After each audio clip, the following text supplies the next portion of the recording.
با عرض سلام و احترامات ورزش دوستان گرامی، آیا شما یک هوادار واقعی تیم رئال مادرید هستید؟ پس این ویدیو خاص به خاطر شما تهیه شده است. بیایید در امتحان 10 سوال 4 جوابه اشتراک نمایید. آیا واقعا مثل این برادر ما رالی هستید یا فقط در وقت فاینال تیم رئال مادرید یادتان میاد؟ و یا به خاطر چند بازیکن رئال مادرید را طرفداری می و زمانی که آنها به تیم دیگر برود شما تیم دیگر را انتخاب می نمایید؟ قوانین این امتحان اینطور است که 10 سوال 4 جواب شما داده میشه. هر سوال یک امتیاز داره. برای هر سوال 10 ثانیه زمان دارید. اجازه بازگشت به سوال قبلی را ندارید. امتیاز نهایی شما در اخیر ویدیو نمایش داده می شود. اگر شما از 10 سوال فقط 1 تا 3 سوال را درست جواب دادید شما زیاد هوادار رئال مادرید نیستید. مثل نازارد است که با قیمت بالا آمد اما هیچ کار خاصی برای تیم نکرد.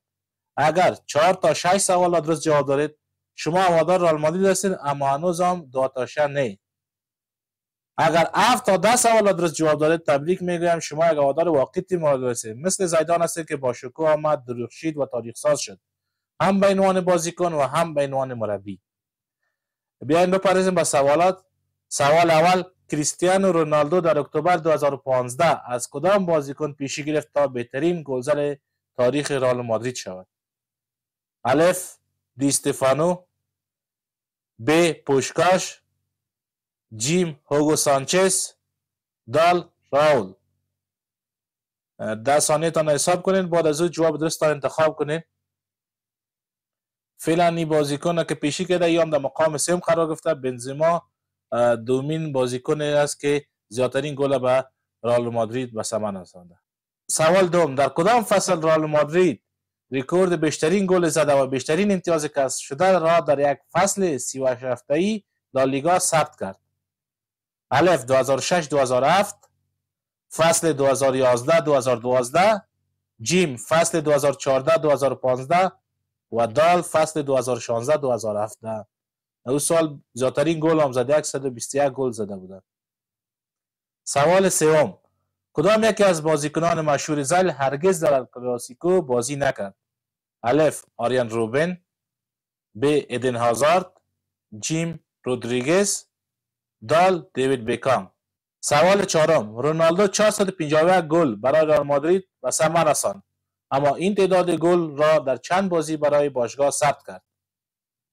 الف 424، ب 438، جیم 453، دال 474. سوال پنجم: چی چیزی در مورد فاینال کوپا دل ری سال 2002 قابل توجه بود؟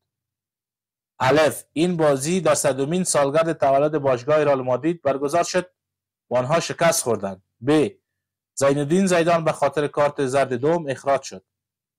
جیم این بازی بدترین شکست تاریخ رئال مادرید در یک فاینال بود. دال لیوس فیگو پس از اخراج زینالدین زیدان و سوارز و همچنان تمام شدن تعویض‌ها مجبور شد دروازه‌بان شود. سوال ششم: کدام بازیکن بیشترین تعداد بازی در تاریخ رئال مادرید را انجام داده است؟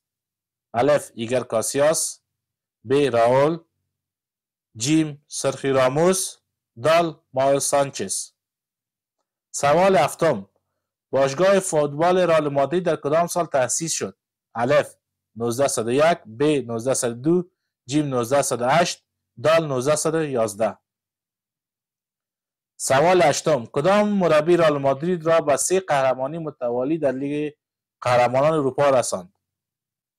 الف مورینو، ب رافائل بنیتز، جیم زینالدین زیدان، دال کارلو انجلوتی.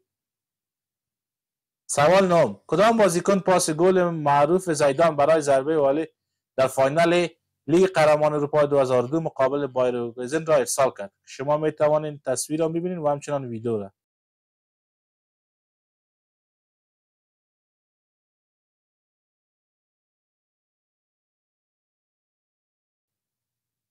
الف لیوس فیگو، ب مکمنن، جیم میشال سالگادو، دال روبرتو کارلوس.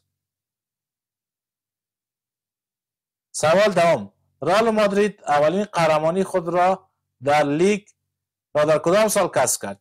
الف سال 1921، ب 1931، جیم 1939، دال 1941. این هم جوابات هستند که شما میبینین و یا خود یادداشت کنین که این هم جوابات سوالات. ببینین که چند سوال را درست جواب دادین و در کامنت بنویسین که چند سوال را شما جواب درست ارائه کردید که خدا نمره بتین که شما در کدام درجه طرفداران رئال مادرید قرار دارید. در آخر باید یادآوری کنیم که می چینل یوتیوب ما به نام سپورتس ویت مسعود است. قبلا چینل ما به نام کرکت اینفو پشتو بود که نامش تغییر دادم چون علاقه‌مندی به تمام ورزش‌ها دارم و مخصوصا فوتبال و کرکت و می‌خوایم بر دو زبان ملی کشور درباره همین ورزش‌ها و سایر ورزشکاران افغانستان و بازی‌های مهم جهانی به شما ویدیوهای زیبای تهیه کنم. تشکر. لطفاً مرا حمایت نمایید، ویدیوی مرا با دوستانتان شریک سازین و این آزمون به طرفداران رئال مادرید شریک سازین. چینل مرا سابسکرایب کنین. تشکر از شما.